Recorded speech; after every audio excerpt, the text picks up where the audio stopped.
You are looking at Julian's pronunciation guide, where we look at how to pronounce better some of the most mispronounced words in the world, like this other curious word. But how do you say what you're looking for today?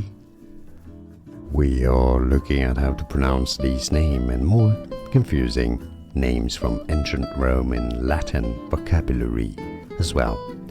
Now, in English, it's generally acknowledged that it is to be said Aurelius.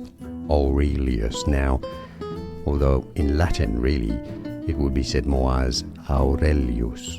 Aurelius. So it'd be fine also to say it as Aurelius. Aurelius or Aurelius could work as well. But in English, yeah, Aurelius. Aurelius. Here are more videos on how to pronounce more confusing words and names too many mispronounced. Like this video if you found it useful. I appreciate your support. I'll see you soon and thanks for watching.